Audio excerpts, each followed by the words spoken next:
Welcome to the Coaching Orientation Training for the Fairbanks North Star Borough School District. This orientation has been created for all coaches, including volunteer coaches, in an effort to standardize training throughout the district. Student activities within this district support the fiscal year 20 through 25 strategic goal, communication and engagement.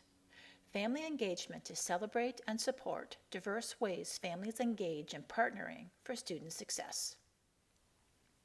From this training, you will receive information on your role as a coach, be introduced to district operational standards for activities including safety, travel, and financial obligations, and be provided with additional resources for future reference.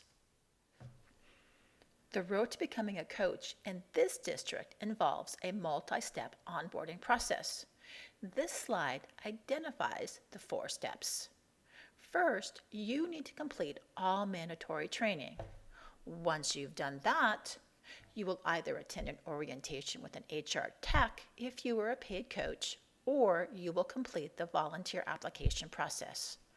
For the 3rd step, you will meet with the school administration and the activities coordinator who will provide school-specific information. Finally, as part of one of your first coaching duties, you will begin the orientation process for your athletes and their families. All members of the coaching staff play an integral role in developing athletes to reach their potential in a safe and positive atmosphere. Volunteer coaches are valued members of the coaching staff, provide support to the head coach, and may bring a unique skill set to the team. All volunteer coaches are held to the same standards as any employee of the district. Before being eligible to be a volunteer coach, they must complete the volunteer application and be approved by Human Resources. This includes completing all training mandated by the Alaska School Activities Association, also known as ASA, and the district. The following trainings are mandated by this district. Coaches Orientation Training, which is what you are participating in right now. Mandated Reporters of Child Abuse and Bloodborne Pathogens. An optional training that coaches can take is ALICE.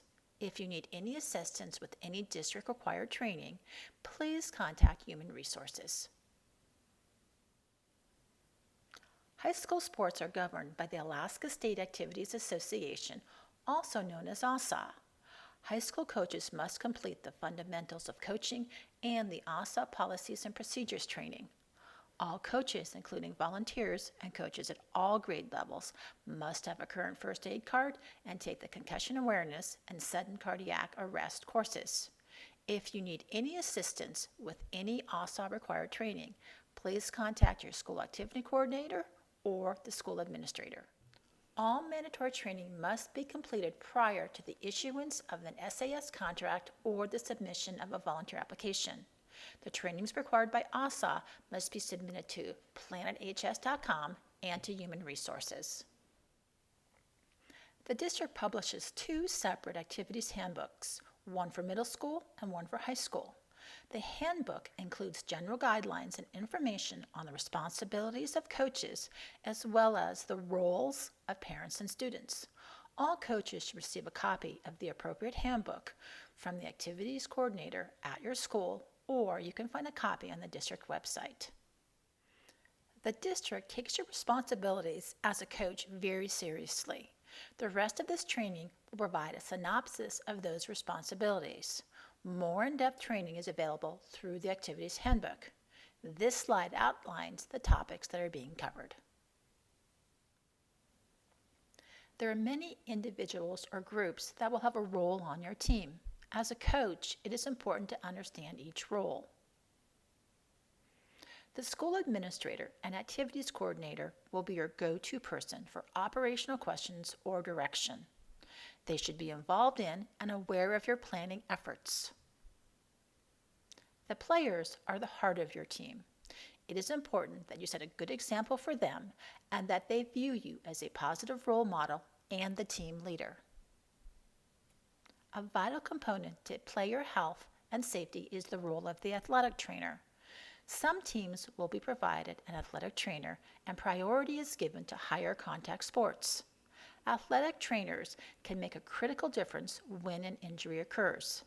They're also essential during treatment and recovery, but perhaps most importantly, research shows athletic trainers may help athletes avoid injury in the first place. Volunteers are a key part of your team. All volunteers must go through the volunteer application process. While volunteers are there to support you, remember you are ultimately charged with the safety and well-being of your athletes. Parents want to be part of the team. You should clearly define their role and your expectations.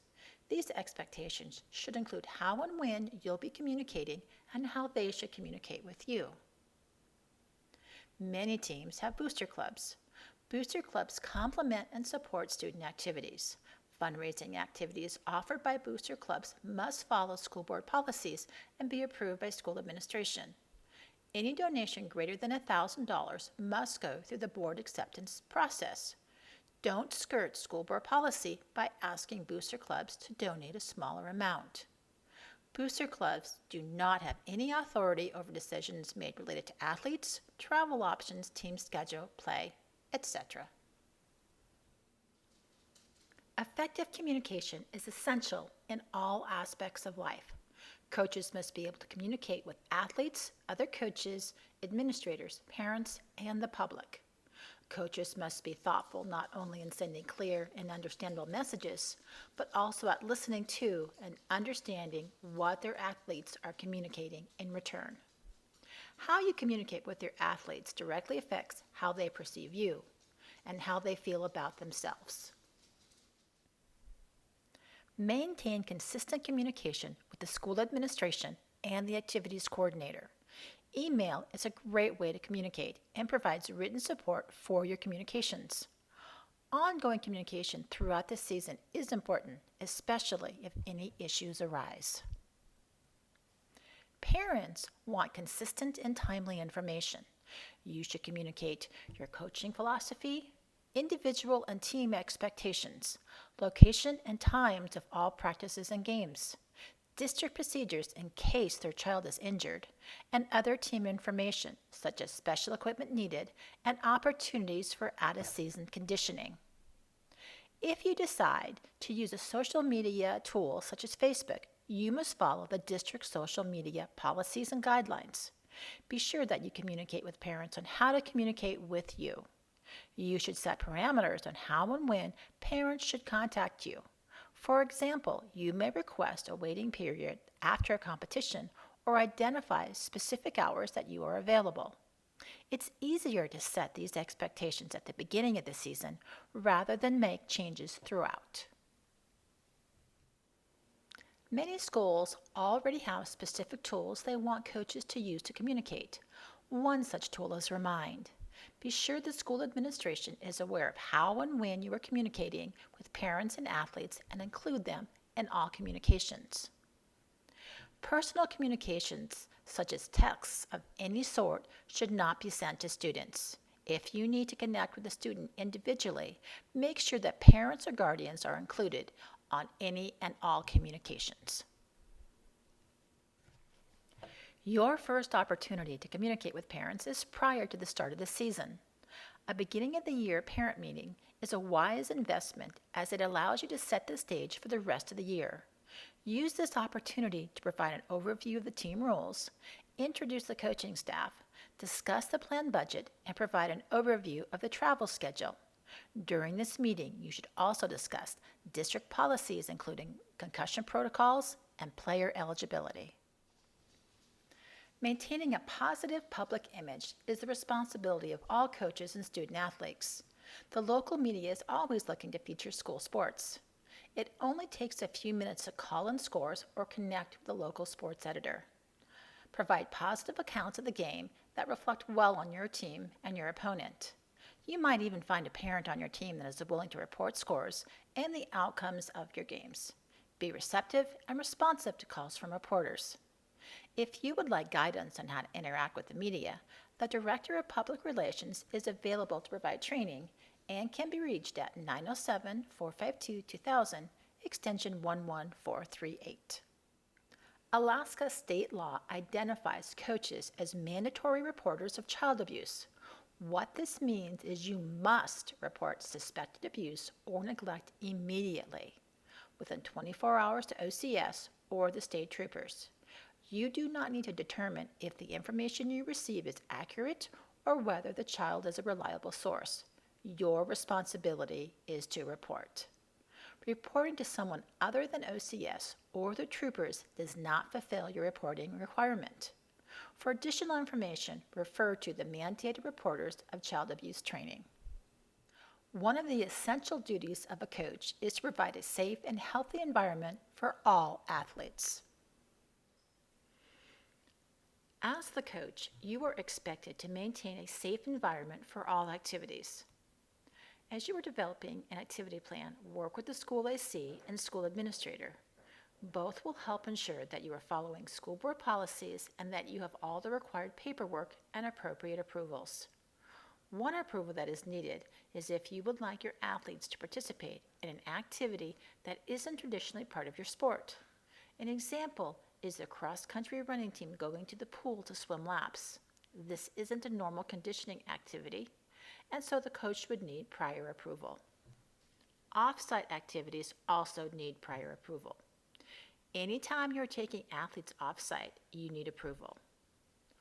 Only approved volunteers may work or travel with the players. All adults who are assisting in any way with your team must either have a signed SAS contract or be on the approved volunteer list. This includes anyone sitting on the bench, helping with scrimmages, or monitoring locker rooms. Community members, including former players, are not permitted to participate in scrimmages. Finally, make sure that no student is left unattended. Students should not be left unsupervised at the end of practices or games as they wait for rides home. Some coaches like to provide opportunities for out-of-season activities such as conditioning. Coaches who would like their athletes to participate in any out-of-season activity must have completed all mandatory training, have a signed SAS contract or approved volunteer application, and a conditioning volunteer agreement in place prior to the start of any events. Student participation in these events is voluntary and cannot be a requirement or prerequisite to try out for any upcoming events or season. Parent permission is required, and all students must complete an out-of-season consent and emergency information form prior to participation. During each activity, a coach or responsible adult must maintain a record of all participants as part of the insurance requirement. Insurance also requires that a coach or approved volunteer must be present and supervising at all times. Communicate with your activities coordinator and school administration for all scheduled activities. Out-of-season activities may only include students from your home school. You cannot invite students from other high schools to participate. Incoming freshmen or transfers who will be registered at your school may participate. Even with the best safety precautions in place, student injuries occur. When a student is injured, there are specific steps that must be taken. You must complete the student injury form and a Myers-Stevens claim form. The Myers-Stevens claim form offers the student a secondary insurance policy of up to $25,000 per incident. For the claim to be valid, both forms must be completed and submitted timely. You must also notify school administration and the AC. As part of your school-based orientation, you should learn how the school wants you to communicate with them regarding student injuries. Some injuries required immediate medical care. Examples of emergencies include, but are not limited to, calling an ambulance, a fracture, unconsciousness, heavy bleeding, or a head injury. Immediately call 911. Once the emergency medical responders are on their way, contact the parents and then contact the school administrator or the activities coordinator. Work with school administration to complete the student injury forms and any additional steps the administrators have outlined. You are also responsible for ensuring the physical and emotional safety of other students on your team. As soon as it is reasonably possible, contact the Fairbanks North Scarborough Risk Management at 907-590-4934. Student activities come with a financial obligation for athletes and their families. It is important you understand your obligations to follow district policy and consider families' budgets as you are planning the season. With input from the AC, you should prepare a budget that includes expenses and income. The budget should be shared with the parents at the first parent meeting. Parents need to be aware of any financial obligations, including a payment timeline. Keep in mind, students cannot be denied the opportunity to participate in sports based on their parents' financial standing. Creating fundraising opportunities can help reduce the burden on families. All fundraising activities must be in compliance with school board policies, and booster clubs often assist with these efforts. Coaches must maintain separation from booster clubs, including decision-making on booster club finances and operating matters. Funds raised by teams must be deposited into a school district club account. Travel is not allowed for middle or junior high activities without prior school board approval. High school teams that travel may not take students out of school for more than 3 days per trip. Transportation for teams should be coordinated with the AC or school administrator. Rental cars can only be considered if there is no other option. All drivers must be 25 years or older. Be sure to refer to the district rental car insurance requirements prior to renting. Personal vehicles are not an option for transportation. Chaperones are required to accompany students when traveling. You will need to have at least one chaperone of each gender for students traveling. All activities are subject to the district's adverse weather conditions guidance. Travel, games, and practices may be canceled due to weather conditions that include temperature, road conditions, and air quality. These decisions will be made in coordination with district and school administration. Coaches are required to have a paper copy of their roster that includes emergency contact information. Although this information is available electronically, there may be times or locations where electronic records aren't available. While a coach is responsible for travel to and from practice or games, if a parent requests to take the athlete from the activity, the request must be made from the parent or guardian, and the athlete may not return to the team after the parent takes him or her. The Activities Handbook extensively covers your responsibilities as a coach. The next few slides will just highlight a few that are important to remember. Coaches are not permitted to transport athletes in their personal cars per school board policy. If medical attention is needed, either call for an ambulance or transport the athlete using the team transportation. Only students who are in their home school may participate in activities. This includes charter students and BEST program students. Their home school is based on their resident address. Students cannot be denied access to sports based on their financial situation. See the Activities Handbook for more in-depth information on these situations and others. As a coach, you will work with your AC to ensure student eligibility to participate in meetings, practices, games, and travel. Students must maintain academic eligibility, follow attendance policies, have a current physical on file, and have all permission forms in place to participate. Coaches are also tasked with following concussion protocols prior to athletes resuming team participation. There are additional eligibility restrictions outlined in the Activities Handbook. Anytime you have additional questions, please refer to one of the resources listed below. Have a fun and safe season.